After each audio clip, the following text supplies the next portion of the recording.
সেশনটা শুরু হয়ে গেছে। আজকে আমরা চতুর্থ ক্লাসে এসে বসেছি এবং কনিকের ম্যাক্সিমাম বেসিক কিন্তু আমাদের দেওয়া হয়ে গেছে। কনিকের বেসিকগুলো আমি আজকে আবার একটু রিভাইজ করব, পরে আমি আজকে নতুন বেসিকটা দিয়ে আমি আজকে ম্যাথ সলভ করানো শুরু করব।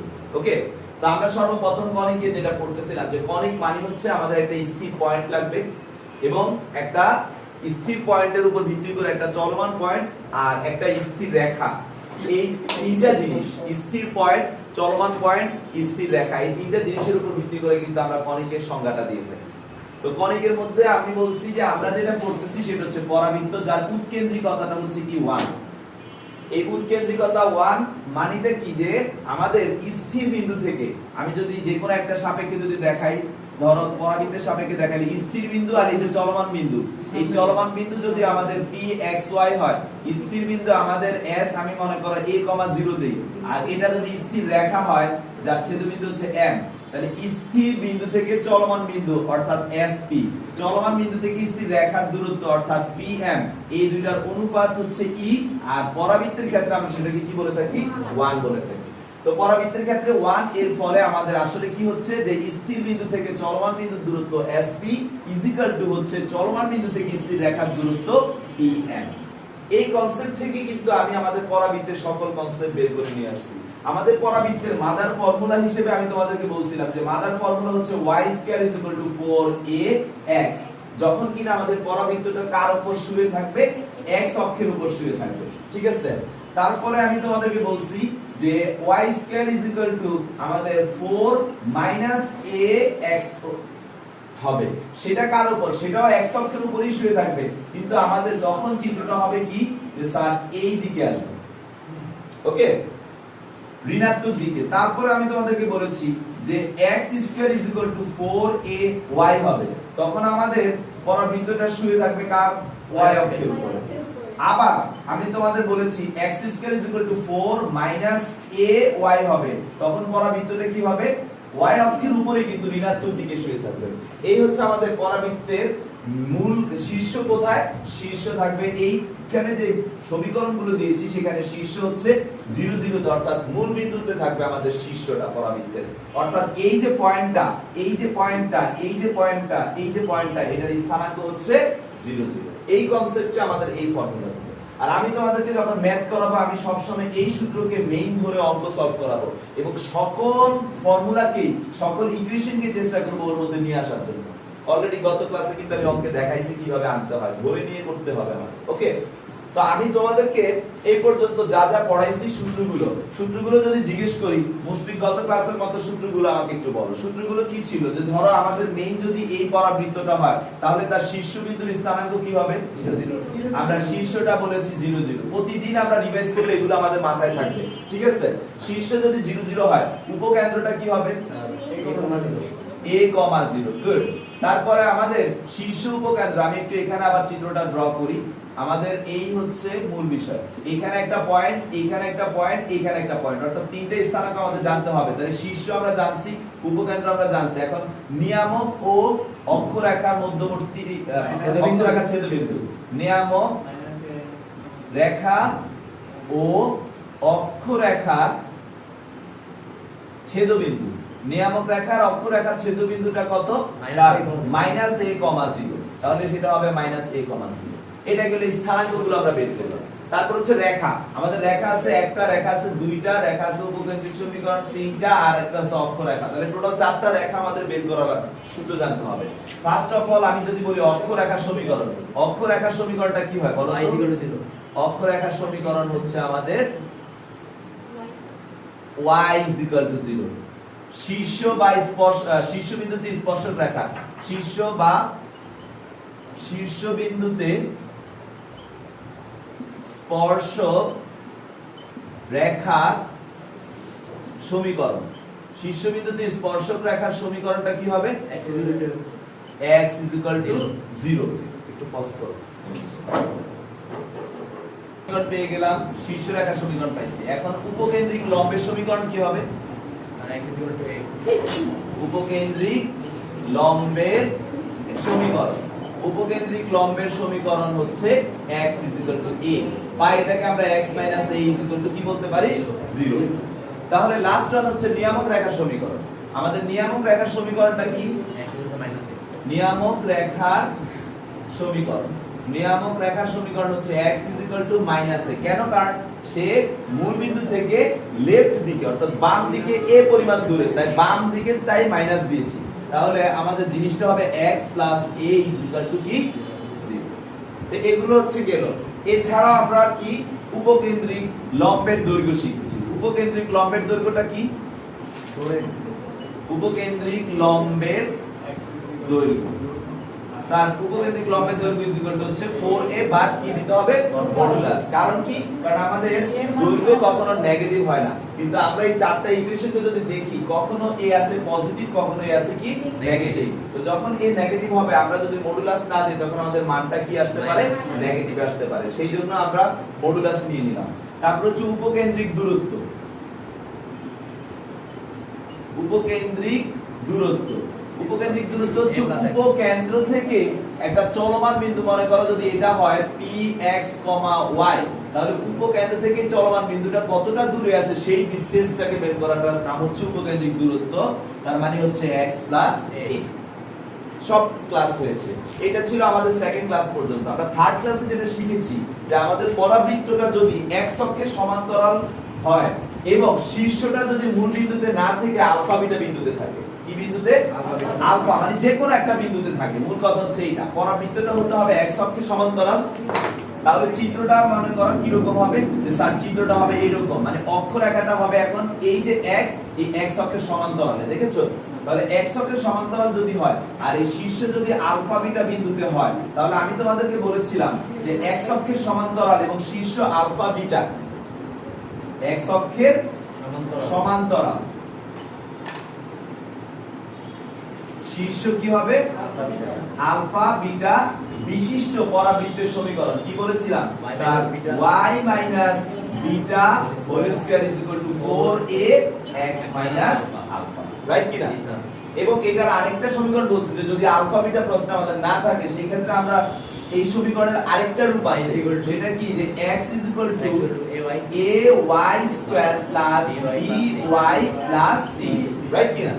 একই রকম ভাবে যদি আমার বৃত্তটা x অক্ষের সমান্তরাল না হয়ে y অক্ষের হয়, এটা হচ্ছে y অক্ষ, ঠিক আছে? যদি সরি এই হচ্ছে আমাদের y অক্ষ, এটা হচ্ছে আমাদের x অক্ষ।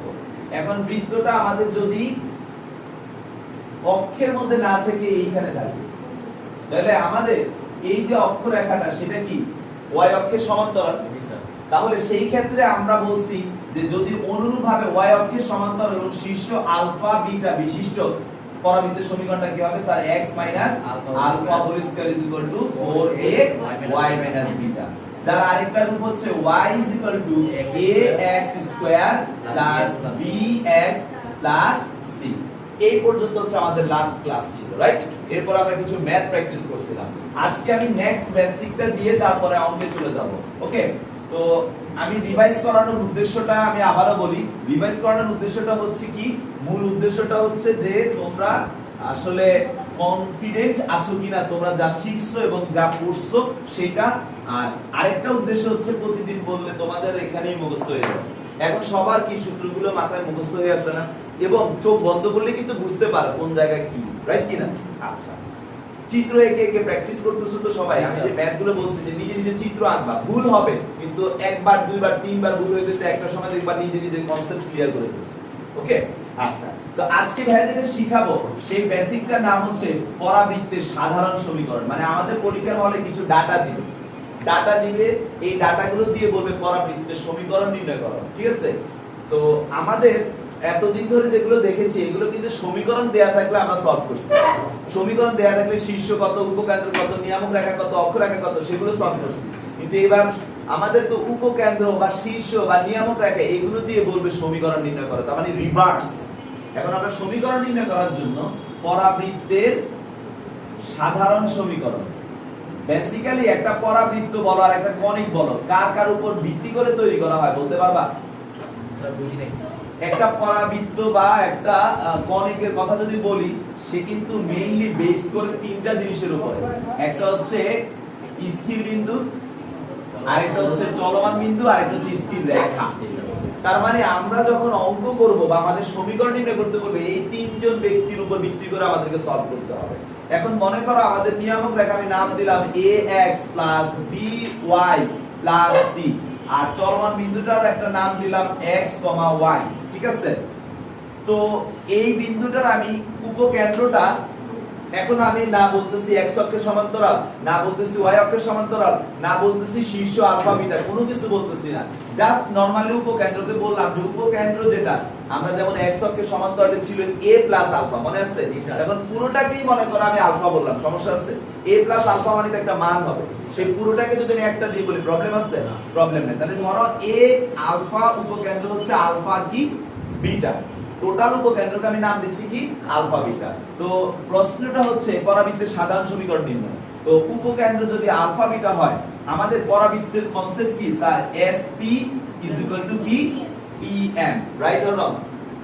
আসলে E ইনটু PM, আসল কথা কি E ইনটু PM, কিন্তু পরাবৃত্তে কি E থাকে? যে কোনো কণিকের সমীকরণ হচ্ছে SP E ইনটু PM। পরাবৃত্তের ক্ষেত্রে 1 তাই E থাকে না, উপবৃত্তের ক্ষেত্রে থাকবে কেন 1 থেকে ছোট, 0 থেকে বড়, অধিবৃত্তের ক্ষেত্রে থাকবে 1 থেকে বড়, এদের ক্ষেত্রে E আমাদের থাকবে, কিন্তু পরাবৃত্তি লেখা না লেখা একই কথা আছে, বাট আমরা বুঝতে পারি না কেন, কারণ E এর মান তো 1। তাহলে যে কোনো পরাবৃত্তির ইকুয়েশন যদি এটা হয় তাহলে কণিকের ইকুয়েশন যদি এটা হয় তাহলে পরাবৃত্তির ক্ষেত্রে এটা কত হবে? SP PM। এখন SP টা আমাদের কত? এই হচ্ছে আমাদের S, এই হচ্ছে আমাদের P, তাহলে SP টা কত হবে স্যার? আমরা স্কয়ার করে দিতে পারি, পারি না?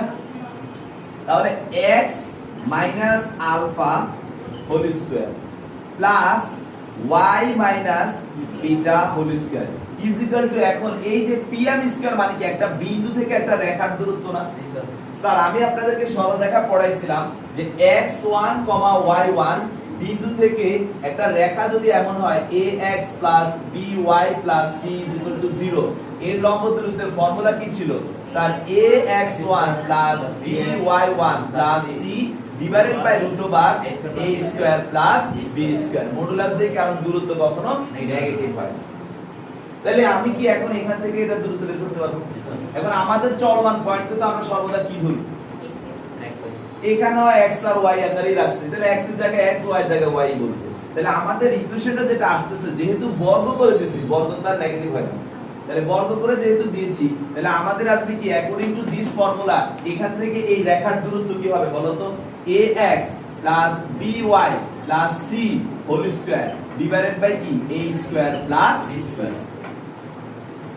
এটা হোল স্কয়ার কেন? কারণ এটা আমাদের নরমালি এটা যেহেতু বর্গ করে দেওয়া, এটা স্কয়ার হবে আর এটা রুট চলে যাবে। তাহলে এই যে একটা সমীকরণ আমরা পাইলাম, আজকের পর থেকে এটাই হচ্ছে আমাদের পরাবৃত্তের সাধারণ সমীকরণ। এটাতে কি কি লাগবে একটু বলো তো মুশফিক, যদি এটা তোমাকে আমি যদি সলভ করতে দেই কি কি ডাটা দিলে তুমি এই অঙ্কটা সলভ করতে পারো? স্যার আমাকে আলফা দেওয়া লাগবে, আমাকে বিটা দেওয়া লাগবে, আর এই যে নিয়ামক রেখার সমীকরণটা দেওয়া লাগবে। স্যার এই তিনটা জিনিস দিলে আমরা সমীকরণ নির্ণয় করতে পারবো, তিনটা না দুইটা জিনিস। তার মানে তোমরা দিতে হবে ওইটা নিয়ামক রেখাটাই একই বিন্দুই, ঠিক আছে?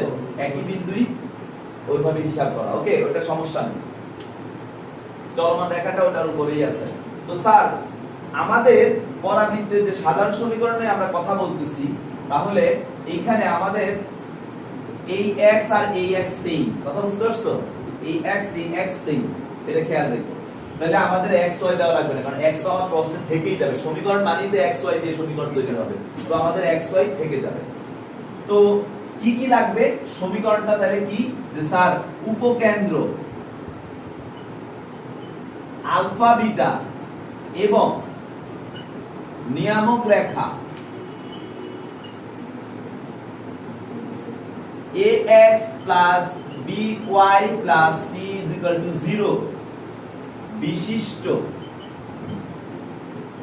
পরাবৃত্তের সমীকরণ হলো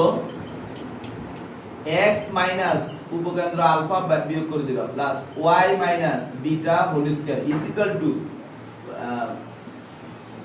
নিয়ামক রেখা ax by c whole square divided by a square b square. এটাই হচ্ছে আমাদের সূত্র। যেটা প্রতিপাদনটা উপরে দেওয়া আছে সংক্ষেপে সূত্রটা লিখে দিই। তাহলে আমাদের একটা পরাবৃত্তের সমীকরণ নির্ণয় করার জন্য মেইনলি তাহলে কি লাগবে স্যার উপকেন্দ্র আর নিয়ামক রেখা পাইলেই আমরা সমীকরণ বের করতে পারবো। কনসেপ্ট কি ক্লিয়ার? এখন প্রশ্ন আসতে পারে স্যার আপনি যেটা বলছেন এত সহজ করে না দিয়ে যদি অন্য কিছু করেন। স্যার আপনি বলছেন উপকেন্দ্র লাগবে কিন্তু আমাকে প্রশ্ন দেওয়া আছে শীর্ষবিন্দু, উপকেন্দ্র দেওয়া নাই, আমি কিভাবে করব?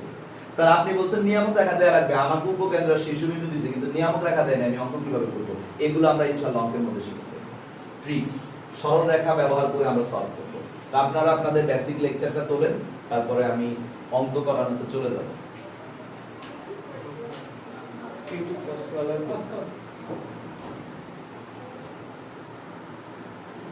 তো আমরা যেটা করতেছিলাম যে এই যে সমীকরণটা শিখছি না, ম্যাথ নোটটা তোমরা এখন শুরু করবা না, তোমরা স্পর্শকের সমীকরণের কনসেপ্টটা শেষ করার পরে স্টার্ট করবা। ওকে, আর যে কোনো বেসিক নোটের পরে 2-3 পেজ ফাঁকা রাখবা, কারণ হচ্ছে এক্সট্রা কোনো ইনফরমেশন যদি পরে দেই বা এমসিকিউ রিলেটেড কোনো ইনফরমেশন শর্টকাট টেকনিকও তো দিতে পারি, সেই ধরনের ক্ষেত্রে তোমরা ওই জায়গাগুলোকে ফাঁকা রাখবা। ওকে, যে প্রত্যেকটা নোটের ক্ষেত্রে 2-3টা পেজ ফাঁকা রাখার মানেটাই হচ্ছে যে যদি এক্সট্রা কিছু পাওয়া যায় পরে বা তুমি স্টাডি করতে গিয়ে ধরো তোমার কাছে মনে হলো যে এটা খুব গুরুত্বপূর্ণ, সেটাকে তুমি আলাদা করে লিখবা জায়গা কোথায়। তো সেই জন্য সবসময় যে কোনো নোটের বেসিক নোটের 2-3 পেজ ফাঁকা রাখবা। ওকে, তো চলো আমরা এখন অঙ্ক করব। দাও বই দাও। আমি গত ক্লাসে তোমাদেরকে যেটা করাচ্ছিলাম, অন্য কেউ বই নিয়ে আসছো? হ্যাঁ, একটা বই দিলেই হবে। তো আমরা গত ক্লাসে 2 নাম্বার অঙ্কটা করতেছিলাম, রাইট? সময় স্বল্পতার জন্য হয়তো আমরা সম্পূর্ণ শেষ করতে পারি নাই। 2 এর একটা করতে বলেন। হ্যাঁ, 2 এর একটা করেছি। তো আমি আজকে 2 করাবো এবং এর পরেও চলে যাব আরো।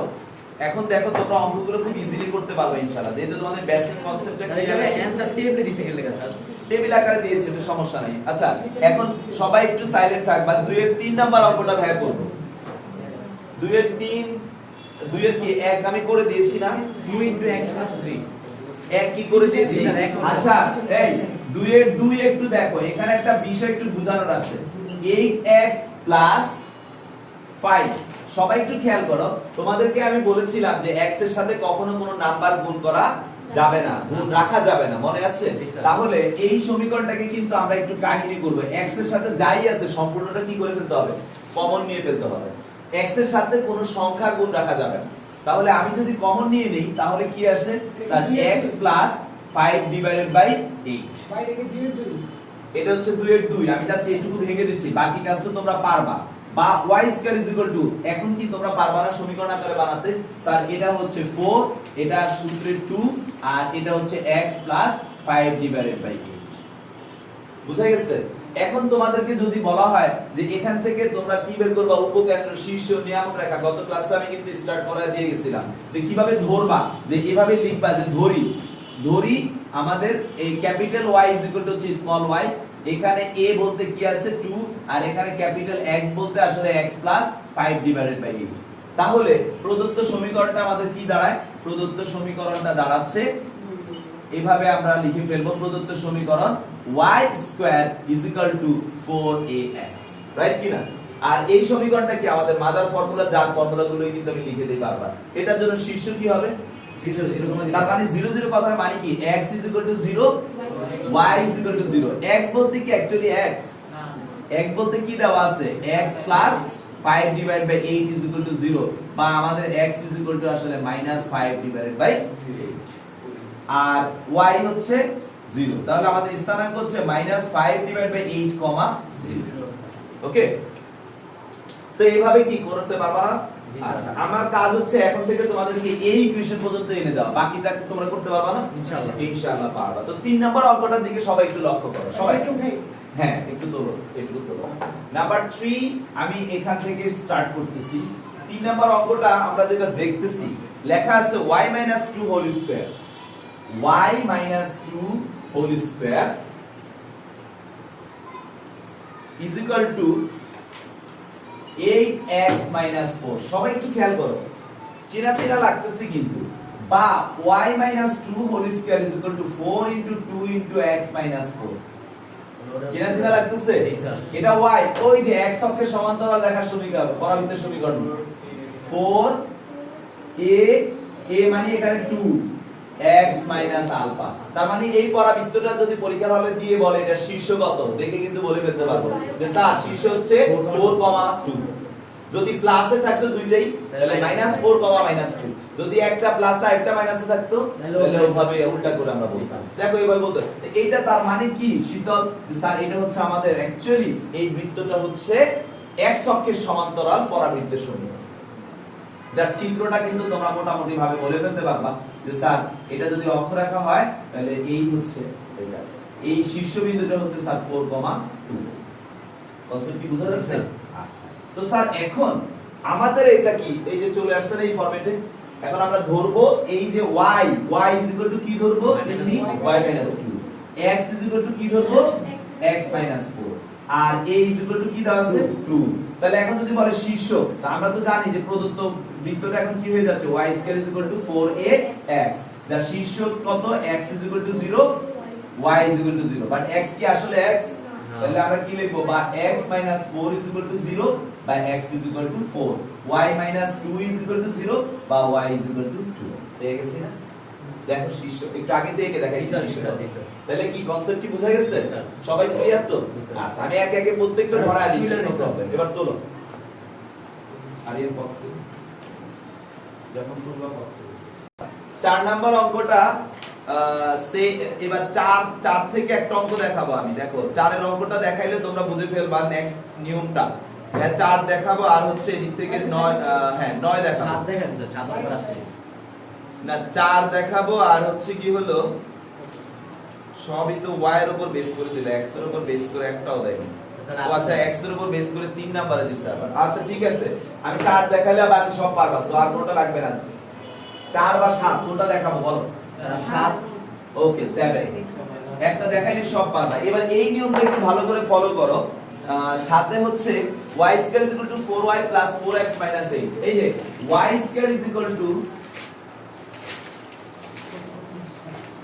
4y প্লাস 4x মাইনাস 8 সবাই একটু লক্ষ্য করো এইখানে আমার কথা হচ্ছে y স্কয়ার তো স্কয়ার আকারে আছে সো এটা নিয়ে টেনশনের কিছু নাই কিন্তু স্যার এখানে y ও একটা আছে তো এই ধরনের কেসে y স্কয়ার আছে স্কয়ার আকারে আছে স্কয়ার ছাড়াও আছে এই ধরনের কেসে আপনাদেরকে চেষ্টা করতে হবে যেভাবে হোক এই y স্কয়ার এবং স্কয়ার ছাড়া এবং স্কয়ার সহ এদেরকে নিয়ে একটা a + b অথবা a - b হোল স্কয়ারের সূত্র আনা মনে থাকবে যে স্কয়ার আকারে থাকবে তারটা বানাবো হোল স্কয়ারের সূত্র যে স্কয়ার ছাড়া আছে তারটা না এখন যদি স্যার এখানে এমন হইতো x² = 4y + 4x - 8 তাহলে স্কয়ার আকারে কি আছে x তাহলে x টাকে আমরা a + b বা a - b হোল স্কয়ার আকারে নিয়ে যাব তো চলো কিভাবে নিচ্ছি আমি কি করব এই y স্কয়ার কে এই পাশে রাখলাম 4y কে এখানে নিয়ে আসলাম আর এদেরকে অপর পাশে রেখে দিচ্ছি 4x - 8 পরে লিখো তোমরা বুঝো এখন স্যার এটাকে a - b হোল স্কয়ারে যদি নিতে যাই দেখো y স্কয়ার -2 a মানে এখানে 4y b 4y হতে গেলে আর কত লাগবে 2 এখানে যদি 2 নেই তার মানে এখানে আমার 2 স্কয়ার মানে কি নিতে হবে 4 তা আমি কি এই 4টা বাড়তে দিছি না তাহলে অপর পাশেও 4 যোগ করতে হবে হয় এই পাশে মাইনাস করব নাহলে ওই পাশে যোগ করব তাহলে অপর পাশে যদি আমি 4 যোগ করি আমার একটু কষ্ট হবে যেটা বলতেছিলাম তাহলে এখানে এখন আমাদের এটা কি হয়ে গেল y - 2 হোল স্কয়ার এই পাশে আছে 4x - 4 তাই না কিন্তু আমি কি বলেছিলাম কিছুক্ষণ আগেতে এইটাকে একটা ম্যাথ করেছি x এর সাথে কি থাকা যাবে না কোনো সংখ্যা গুণ আকারে থাকা যাবে না 1 ব্যতীত তাহলে 4 কমন নিব যা গুণ থাকবে তা পুরোটা কমন নিয়ে গেলে আমাদের এটা থাকে x - 1 তাহলে আমাদের সমীকরণটা কিন্তু এমন হয়ে গেল y - 2 হোল স্কয়ার = 4 * 1 * x - 1 এখন কি ধরে করে সলভ করে ফেলতে পারবো না সবাই পারবো তো ওকে তুলে ফেলো হ্যাঁ +4 কেন নিলাম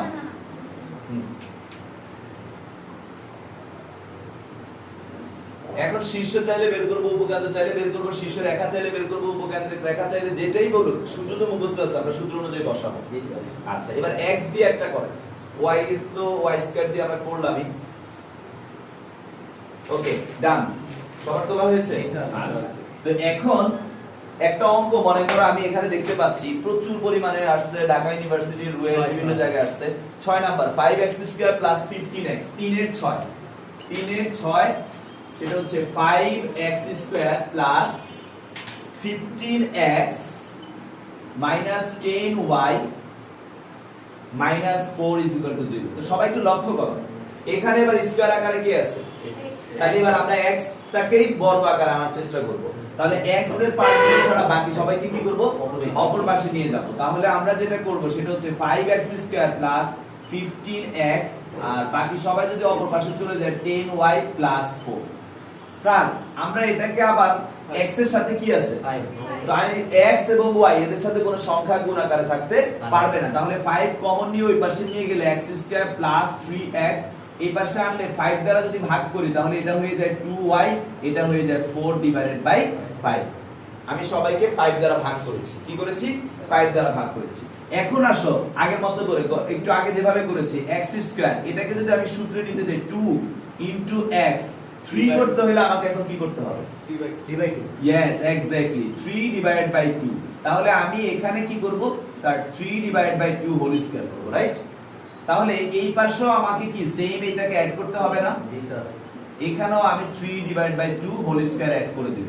তাহলে আমাদের ম্যাথটা যেটা আসতেছে এটা আসতেছে x plus 3 divided by 2 whole square, আর এই পাশে যেটা আসতেছে 2y plus 4 divided by 5 plus 9 divided by 4। আমরা যদি লসাগু করি তাহলে এখানে আসে 20 যদি হয়, আচ্ছা আমরা এটাকে নিয়ে শুধু কাজ করি। এখানে আমাদের 20 দ্যাট ইজ 16 আর হচ্ছে 45।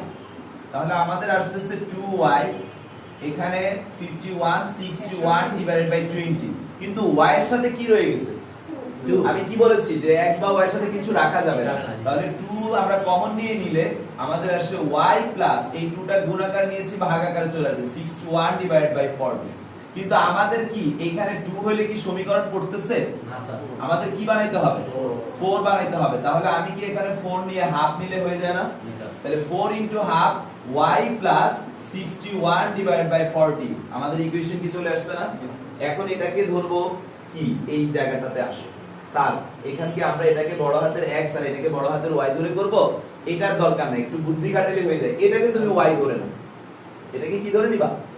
y। দেখো আমি কি ফর্মুলা দিলে যাব। হ্যাঁ, আমরা সব সময় মাদার ফর্মুলা দিয়ে করব। মূল কথা হচ্ছে এটা, মাদার ফর্মুলা এটা কি থাকার কথা? y। তো দেখো আমি লিখি ধরি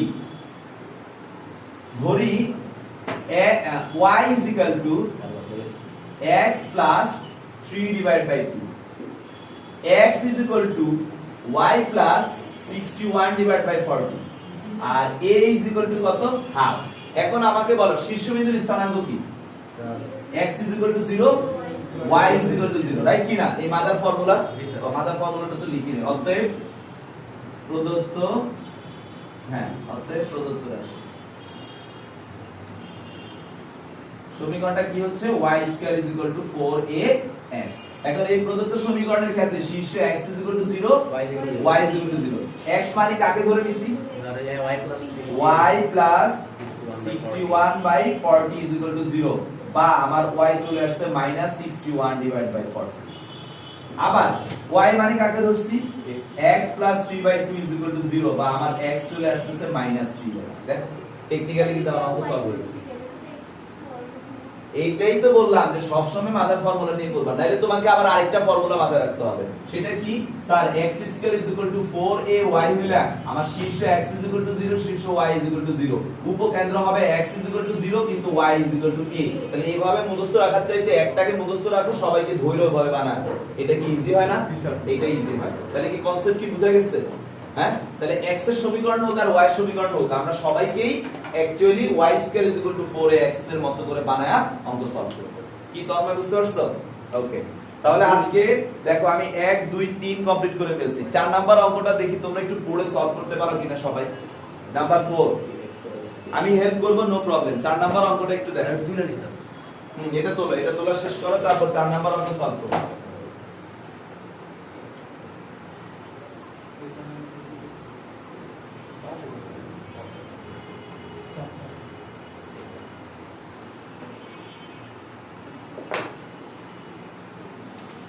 নাম্বার 4 ম্যাথটা আমি লিখে দিচ্ছি কারণ অনেকের কাছে বই নেই। y square is equal two 4px। পরাবৃত্তটি 3,2 বিন্দু দিয়ে গমন করে। পরাবৃত্তটি 2,3 হ্যাঁ সরি 3,-2 বিন্দু দিয়ে গমন করে। ওকে, তারপর চেয়েছি কি গমন করলে উপকেন্দ্রিক লম্বের দৈর্ঘ্য এবং উপকেন্দ্রের স্থানাঙ্ক চাইছে। তার মানে আমাদের কাছে দুইটা জিনিস চাইছে। নাম্বার 1 উপকেন্দ্রিক লম্বের দৈর্ঘ্য, আর নাম্বার 2 হচ্ছে উপকেন্দ্রের স্থানাঙ্ক। তো স্যার এখন একটা কথা, আমি স্থানাঙ্ক বের করি আর লম্বের দৈর্ঘ্য বের করি, আমার এ জানা লাগবে। এ বলতে এখানে কি আছে? পি তো আমি জানি না, পি কি অজানা না? এখন পিটা আগে আমাকে বের করতে হবে। তোমাদেরকে জিওমেট্রিতে আমি শিখাইছি যখন কোনো অজানা রাশি আমার জানতে হয় তখন তাকে কোনো বিন্দু দিয়ে যাইতে হয়। প্রশ্ন স্পষ্টভাবে বলে দিয়েছে এই পরাবৃত্তটা কি একটা বিন্দু দিয়ে যায়। তাহলে আমরা এটাকে কিভাবে করব? যে দেয়া আছে y square is equal two 4px, এটাকে আমরা 1 নং সমীকরণ দিলাম। লিখব যে 1 নং 3, -2 বিন্দু দিয়ে যায়। তাহলে যদি এখানে 3, -2 বিন্দু দিয়ে যায় তাহলে 3 হচ্ছে x এর মান, -2 কার মান? তাহলে আমরা y এর জায়গায় লিখব -2 square 4 into p into x এর জায়গায় লিখব 3, এখানে আসে 4, এখানে আসে 12p, তাহলে অতএব p পেয়ে গেলাম আমরা 1/3। পরের কাজটা করতে পারবো না? এরপরে সুন্দর করে উপকেন্দ্রিক লম্বের দৈর্ঘ্য হচ্ছে 4a, 4a এর জায়গাা আছে p, তার মানে 4 ইনটু 1/3, তার মানে উপকেন্দ্রিক লম্বের দৈর্ঘ্য হচ্ছে 4/3। দেখো অ্যানসার মিলছে কিনা? উপকেন্দ্রিক লম্বের দৈর্ঘ্য 4/3 মিলছে। আর উপকেন্দ্রের স্থানাঙ্ক হচ্ছে a, 0, তার মানে 1/3, 0। দেখো মিলছে কিনা? মিলছে। তো দেখো কতবার এই অঙ্কটা বোর্ডে আসছে? বহুতবার আসছে, কিন্তু অঙ্কটা কিন্তু খুব সিম্পল, জাস্ট ধরতে পারলেই হবে। এটা কি 2 মার্কের লেগে আইছে? হ্যাঁ 2 মার্কের জন্য আসছে? 4 মার্ক। কি 4 মার্ক এই দুটো? তুমি যেটা বুদ্ধি খাটায় পারছো সেটাই তো তোমার যাচাই। আর এখন দেখো তোমাদের কাছে কেন মজা লাগতেছে বা সহজ লাগছে, তোমরা কনসেপ্ট ক্লিয়ার আছো, বেসিকটা ক্লিয়ার আছে, বিদায় অঙ্কটা ইজিলি করতে পারছো। কারণ তোমরা জানো যে উপকেন্দ্রিক লম্বের জন্য আমার কি জানা লাগবে? এ জানা লাগবে। এটা অজানা আছে, অজানাটা জানতে হলে আমরা জানি সবসময় বিন্দু দিয়ে পাস দিতে হবে, বিন্দু দেওয়া আছে, কনসেপ্ট ক্লিয়ার। ওকে, তো ঠিক আছে, আজকে এই পর্যন্ত থাক। আপনারা 1 থেকে 4 পর্যন্ত প্র্যাকটিস করবেন। ধন্যবাদ।